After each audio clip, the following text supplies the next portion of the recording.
Variety pets సిటీనే hot spot. పూర్తి వివరాలకు చదవండి రేపటి Sakshi Hyderabad edition. ₹6.99 per unit, 1500 మెగావాట్లు, 25 ఏళ్లు. అదే నెలలో పంజాబ్ అగ్రిమెంటు ₹6.80. మరి ఆ 19 పైసలు ఎవరెత్తినట్టు? పంజాబ్లో ఇదే నెలలో అగ్రిమెంట్లు జరిగినాయి సోలార్ పవర్లో ₹6.80. మరి ఎవరెత్తినట్టు? తెలంగాణలో ₹4.66 అదే సంవత్సరంలో తెలంగాణలో అగ్రిమెంట్లు జరిగినాయి. పవర్ పర్చేజ్ అగ్రిమెంట్లు సోలార్ నుంచి తెలంగాణ ప్రభుత్వం ₹4.66 అగ్రిమెంట్ చేసుకుంది 25 ఏళ్లకే. మరి పైనంతా ఆ మార్జిన్ ఎవడెత్తినట్టు? చెప్పండి. ధర్మం చెప్పాలి కదా. ధర్మం చెప్పడం రాదా? ధర్మం ఒక పాదం మీద నడుస్తాం మంది, చంద్రబాబు పాదం మీదే. విండ్ పవర్ పర్చేజ్ అగ్రిమెంట్ 2014-19 ₹4.83 25 ఏళ్ళకి. ₹4.83. సుమారుగా ఇది ఒక 3000 మెగావాట్. విండ్ 4000 మెగావాట్, సోలార్ ఒక 3000 మెగావాట్. తమిళనాడు, గుజరాత్, మరి ఇంకొన్ని రాష్ట్రాలు 3.46 అగ్రిమెంట్ చేసుకున్నాయి 25 ఏళ్ళకి, ₹3.46. మరి ఇవన్నీ ఎవడెత్తేసినట్టు చెప్పాలి కదా. ఈ కాగితాలు కనపడవా మనకు రైటాకి? ఈ గవర్నమెంట్లో కాగితాలే, ఇప్పుడే డౌన్లోడ్ చేసుకుని వస్తున్నాం. Andhra Pradesh electricity regulatory commission tariff order ఇది. మొత్తం ఈ బూతులు రాసిన ఆయనకి, మొత్తం ఈ అబద్ధాలు రాసిన ఆయనకి తెలుస్తుంది కదా, మీకు తెలియపోవచ్చు. ఆంధ్రప్రదేశ్ టారిఫ్ ఆర్డర్ ఏంటో తెలుసు కదా. ఏపీఆర్ఈసి ఆంధ్రప్రదేశ్ ఎలక్ట్రిసిటీ రెగ్యులేటరీ కమిషన్ యొక్క టారిఫ్ ఆర్డర్ ఎప్పుడుది? మన చంద్రబాబు నాయుడు గారి ప్రభుత్వంలో అది. ఈ టారిఫ్ ఆర్డర్లో non conventional energy wind power ₹4.63. ₹4.63. Non conventional energy solar projects ₹5.90.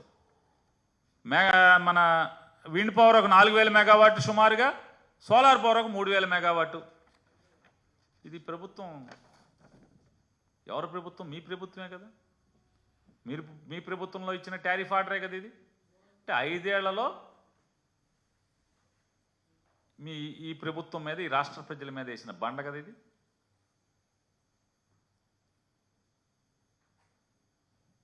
అంటే మనోడు చేస్తేనేమో ఆహా ఓహో, పాపాలు చేసినా కూడా. జగన్ మంచి చేసినా కూడా విషం చిమ్ముతారు. ఇది ఎంత పాపం అసలు ఇది. నిజంగా ఈ లెటర్ ఏదైతే ఉందో, ఈ లెటర్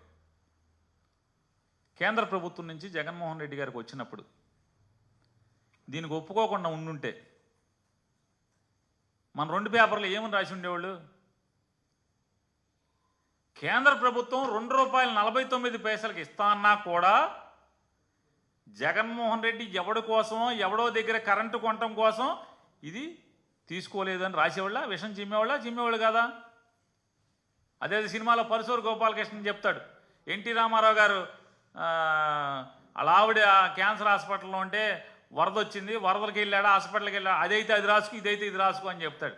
డిట్టో పరశూరు గోపాలకృష్ణ పాత్రకి మీకు ఏమైనా తేడా ఉందా? అసలు మీ పేపర్కి ఏమైనా తేడా ఉందా అని అడుగుతున్నాను.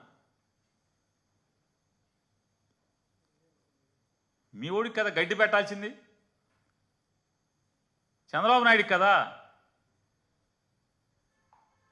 ఏమయ్యా చిన్న కుర్రాడు, మొదటిసారి ముఖ్యమంత్రి, ₹2.49 అగ్రిమెంట్ చేసుకున్నాడు. నువ్వు అదే కరెంటుని సంవత్సరంన్నర ముందు జగన్ ఎక్కే సంవత్సరంన్నర ముందు ₹5.90 విండ్ ఏంటయ్యా, ₹4.83 ఏమో సోలార్ ఏంటి, ఇదేం పోయే కాలం, తప్పు కదా అని చెప్పి అని అడగాలి కదా. రాయేశారా? అడిగారా? పోనీ రాయరు. ఎందుకు? జనసొమ్ము పెట్టి మీ నాన్నగారికి ఓ 15 కోట్లు 20 కోట్లు పెట్టి మీ నాన్నగారికి సంతాప సభ చేశారు కాబట్టి మీరు అడగరు, రాయరు. ఇదేంటి చంద్రబాబుకి ప్రేమ ఉంటే చంద్రబాబుకి మీరు ఏమన్నా పనిచేశారు, పేపర్లో బాగా జగన్ని విషం చిమ్మారు అనుకుంటే ఆయన డబ్బుల్లోంచో పార్టీ డబ్బుల్లోంచి కదా సంతాప సభ పెట్టాల్సింది. జనం సొమ్ముతో సంతాప సభ ఏంటి? అందుకు మీరు ఈ రుణం తీర్చేసుకుంటారా?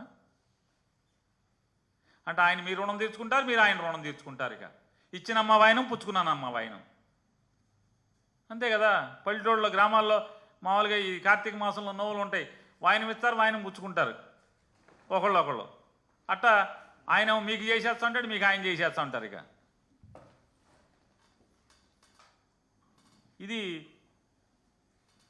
ఇది పచ్చి పాపం కదా అంటున్నాను. ఇవాళ అసలు ఈ పవర్ సెక్టర్ని సర్వనాశనం చేసింది. ఏమాత్రం అసలు నిజంగా చంద్రబాబు నాయుడు గారు గొప్పోడయ్యా. సిగ్గుపడకుండా ఇవాళ కూడా చెప్తున్నాడు సంపద సృష్టిస్తాను. అసలు ఆయన 4 టర్ములు సీఎంగా ఉండి ఏం సంపద సృష్టించాడు ఈ రాష్ట్రానికి? అప్పులు తప్పితే. నిన్నటిదాకా ఏం చెప్పాడు? జగన్మోహన్ రెడ్డి గారు ఈ రాష్ట్రాన్ని అప్పులు కుప్ప చేశారని చెప్పని మాట్లాడారు. సిగ్గు లేకుండా నేను అసెంబ్లీలో ఏం చెప్పారు? 6,46,000 కోట్లు ఎంతో అని చెప్పారు. 14 లక్షలు ఎక్కడ, 6,46,000 కోట్లు ఎక్కడ? అంటే చంద్రబాబు నాయుడు రాష్ట్రం విడిపోకముందు అప్పు, చంద్రబాబు నాయుడు అప్పు, జగన్మోహన్ రెడ్డి అప్పు కలిసి 6,46,000 కోట్లు అయితే జగన్మోహన్ రెడ్డి ఒక్కడే 14 లక్షలు అప్పులు చేశాడని చెప్పని మీరు వాగారు. సిగ్గుపడకుండా, ఏమాత్రం సిగ్గు అనేది లేకుండా ఇవాళ అసెంబ్లీలో 6,46,000 కోట్లు ఈ రాష్ట్రానికి ఉన్న అప్పు అని ఇచ్చారు. ఇవాళ మళ్ళీ సంపద సృష్టిస్తా అని చెప్తున్నారు. కరెంటు ఛార్జీలు నయా పైసా పెంచడం తగ్గిస్తాను అవసరమైతే. నా అనుభవాన్ని రంగరించి కరెంటు ఛార్జీలు తగ్గిస్తానని ఓట్లు అడుక్కుని ఇవాళ జగన్మోహన్ రెడ్డి గారి బొమ్మ అడ్డం పెట్టి జగన్ చేశాడు తప్పులు, అందుకని మేము మొత్తం 17,000 కోట్ల రూపాయలు కరెంటు ఛార్జీల భారాన్ని ప్రజల నెత్తిన మీద వేసే పరిస్థితి. ఇదే సంపద సృష్టిస్తామంటే. బొచ్చెట్టు అడుక్కోవటం. ఇవాళ కూడా చెప్తున్నాడు ప్రజల దగ్గర నుంచి డబ్బులు తీసుకుంటా అంటే అదే సంపద సృష్టి అంట. ఏంటి P4 4P ఏదో చెప్తున్నాడు. 4P అంట. ఒక్కోసారి పదాలు చక్కగా భలే వాడతాడు. ఇంక్లూజివ్ డెవలప్మెంట్ అంటాడు. మళ్ళీ ఇంటికాడ రాసుకొచ్చా అనుకుంటా ఎన్ని ఎవరి దగ్గర. P4 అంట. ఏంటి P4 ఏంటి అంటే ఈ రాష్ట్ర సంపదని, ఈ రాష్ట్రాన్ని డబ్బున్న వాళ్ళకి అంటకడతాం, అంతే కదా. అప్పచెప్పేయటమే కదా. అప్పనంగా ఆర్తపల్లిలో అప్పచెప్పేయటమే కదా P4 అంటే.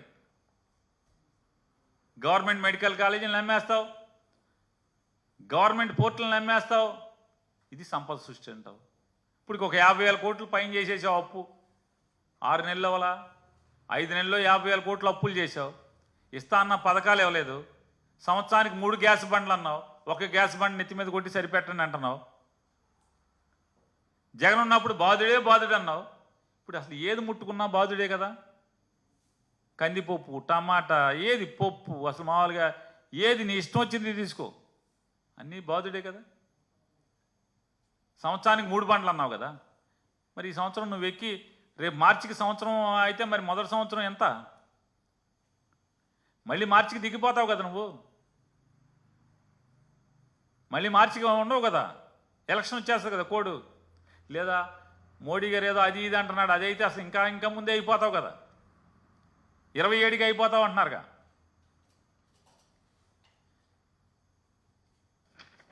ఈ విద్యుత్ మొత్తం కరెంటు మొత్తాన్ని సర్వనాశనం చేసింది ఎవరు? చంద్రబాబు నాయుడు కదా. 2014 చంద్రబాబు నాయుడు ఎక్కిన దగ్గర నుంచి చంద్రబాబు నాయుడు దిగే వరకు కరెంటు సంస్థల యొక్క నష్టాలు 22,080 అంటే 22,089 కోట్ల రూపాయలు నష్టాలా కాదు 5 ఏళ్లలో. చంద్రబాబు నాయుడు ఎక్కిన 5 ఏళ్ళు 14 నుంచి 19 కరెంటు కంపెనీల నష్టాలు 22,000 కోట్ల రూపాయలు అయితే, రాష్ట్రం విడేపటికి 6,000 కోట్లు ఉంటే చంద్రబాబు నాయుడు దిగేపటికి 28,000 చిల్లర కోట్లు అయింది నష్టాలు. అలాగే కరెంటు కంపెనీల యొక్క అప్పులు 86,000 కోట్ల రూపాయలు. చంద్రబాబు దిగేప్పటికి 86,000 కోట్ల రూపాయలు అప్పులు. ఇది సంపద సృష్టి. ఇంత పాపం ఇక్కడ మూట కట్టెళ్ళి కరెంటు మీద ఇవన్నీ తప్పుడు మాటలని చెప్తారు. ఆయన తప్పుడు లెక్కలు చెప్తారు, అసత్యాలు చెప్తాడు, సిగ్గు పడకుండా కన్నార్పకుండా అబద్ధాలు చెప్తాడు, విషం చిమ్ముతాడు జగన్ మీద. జగన్మోహన్ రెడ్డి గారి ప్రభుత్వంలో ఏమైంది? 395 కదా, 5 ఏళ్లలో 395 కోట్ల నష్టాలు. జగన్మోహన్ రెడ్డి గారు 5 ఏళ్లలో 395 కోట్ల నష్టాలు. నీ 5 ఏళ్లలో 22,089 కోట్ల రూపాయల నష్టాలు కంపెనీలకి. నీ 5 ఏళ్లలో 56,000 కోట్ల అప్పులైతే కరెంటు కంపెనీలు. జగన్మోహన్ రెడ్డి గారు ప్రభుత్వంలో 36,000 కోట్లు. ఎవరు పనోడు? ఎవరు సంపద సృష్టించేవాడు? ఎవరు జాగ్రత్తగా వ్యవస్థల్ని గాడిలో పెట్టేవాళ్ళు ఎవరు? విషం చిమ్మితే సరిపోదు కదా, ఈ చెప్తాయి కదా. ఇవాళ జగన్మోహన్ రెడ్డి గారిని ఒకటే రామోజీరావు గారి అబ్బాయిని కానీ చంద్రబాబు నాయుడు కానీ చాలామంది అవాకులు చవాకులు పేలుతున్నారు. జగన్మోహన్ రెడ్డి గారి ప్రభుత్వం ఎవరితో అగ్రిమెంట్ అయింది? కేంద్ర ప్రభుత్వ సంస్థతో అగ్రిమెంట్ అయింది. సోలార్ పవర్ ఎనర్జీ కార్పొరేషన్ అనేటువంటి కేంద్ర ప్రభుత్వ సంస్థతో, అది కేంద్ర విద్యుత్ శాఖతో పనిచేస్తుంది. అదానితో మేమేమి ఒప్పందం పడలేదే. మాకు అనవసరం ఆడెక్కడి నుంచి ఆయిల్ ఎక్కడి నుంచి కరెంటు తెచ్చుకుంటే మాకెందుకు? మాకు ఒప్పందం అయింది. కేంద్ర ప్రభుత్వం మాకు అమ్ముతానని చెప్పి వచ్చింది 249కి. 249కి మేము కేంద్ర ప్రభుత్వంతో ఒప్పందం అయ్యాం. కేంద్ర ప్రభుత్వం ఎవరి దగ్గర కొనుక్కుంటే మాకేంటి? మాకు కావాల్సింది కరెంటు 249కి. నువ్వు కూడా అదేగా సిక్కీతోనే అయ్యావు కదా. కానీ నువ్వు 4 రూపాయలు 50 పైసలకే అంతకు అయితే మేము 249కి ఏదో అయింది. ఒక ఆవిడ 2-3 మాట్లాడుతున్నారు ఇవాళ.